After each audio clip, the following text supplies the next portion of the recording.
Chapter 3. The bed was soft and cozy, her freshly washed and dried hair splayed out on the pillows. The oversized Finding Nemo t shirt and loose pants were more comfortable than most of her expensive pajamas.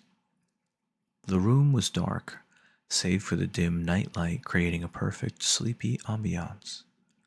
So, why was it that Rose simply could not sleep? She tossed on the bed for the 100th time, burying her face in the pillows. If sleep was going to try to elude her, then Rose would just have to find a way to lasso it back to her. Think sleepy thoughts. Her childhood bedroom, lazy kittens, trees gently swaying in the breeze, mid-afternoon sunlight, a lazy afternoon in her college dorm with his arms around. No. Rose sat up quickly, fingers gripping her still damp hair. Not again. She wouldn't think about it. She wouldn't. Grabbing her phone from the nightstand, she unlocked it before slowly beginning to scroll through the texts. A whole bunch of half-hearted "congratulations" greeted her, and one from her mother telling her how proud she is of her. Finally, she found one from Nana. "I genuinely thought you'd make a run for it. Would have been fun." Rose smiled a little. In spite of everything that happened in uni, she would never not be glad that she found Nana. He seems sweet, but I don't know, might still run away. Keep a car running? The reply was immediate. "Bitch, it's your wedding night. Why are you texting me and not getting railed?" Rose rolled her eyes. "Different rooms, thank God. We leave for the honeymoon tomorrow. I think I'm anxious." Her phone dinged with another incoming text from Nana, but before she could check it, a soft knock sounded from the bedroom door. Her blood chilled in her veins. Of course. All of the chivalry, just an act. Of course he'd be knocking on her door in the middle of the night. And who was she to deny him? A deal is a deal, and this was part of it, was it not? Squeezing her eyes tight, she pushed any and every emotion deep down. "Come in." The door opened, and she could make out Sebastian's silhouette on the doorway, teetering like a coward. "I couldn't sleep," he said softly before stepping in. "Are you sure it's okay if I come in?" Rose nodded mutely. That was all she did when her parents proposed an arranged marriage, and all she did when they suggested Sebastian. That was all she did now. He walked in slowly, and every single hair on her body stood up, as if in defense. Nobody had touched her since him. He was so close to her now. She caught a whiff of the soap he used, and every cell in her body started screaming. No, no, no, no, no. He took a seat on the far side of the bed as if that was supposed to assuage her.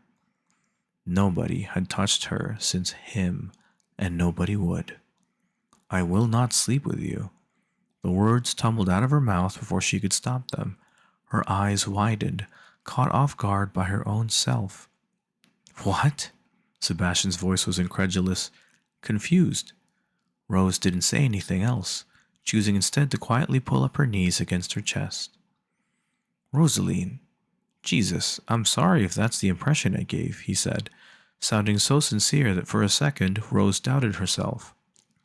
He quickly got off the bed and instead pulled up a chair. "I just wanted to talk to you, clear something up.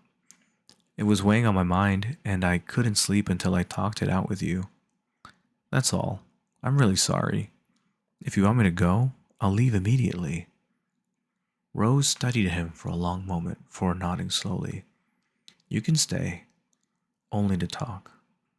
"Of course. Thank you." He paused for a second before continuing. "I don't think we should go on our honeymoon tomorrow." This Rose had not expected. She sat up straighter, curious now. So, Sebastian paused again before speaking. "This, all of this. It has happened so incredibly fast it's giving me whiplash. I can only imagine it's the same for you. We barely know each other, and both of us clearly have our concerns." He flashed an awkward half smile before continuing. "So I think we should stay. Here. Going away to a foreign land will hardly be enjoyable with a stranger. I think we should stay here and get to know each other, if that's something that you'd like, that is. Rose was quiet for a really long moment. Are you sure? She finally asked. Yes, absolutely. But if you want to get away from here, that's fine too. I just want us to be able to get to know each other. Staying here sounds really good, actually, she said, her voice no more than a whisper.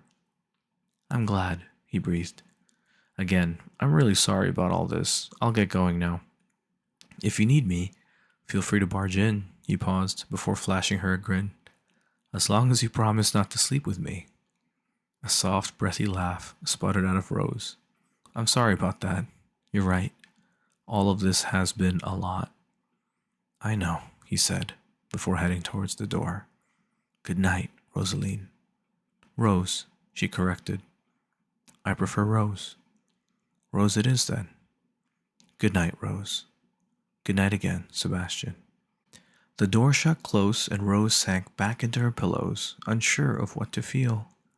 Grabbing her phone, she scanned the text from Nana quickly. Tell me the word and I'll come pick you up. Not kidding. If anything feels off, call immediately. Rose stared at the phone for a while, contemplating before typing in her reply. It's okay, I think. I don't feel that anxious anymore. Turning her phone off, Rose once again sank back into her pillows.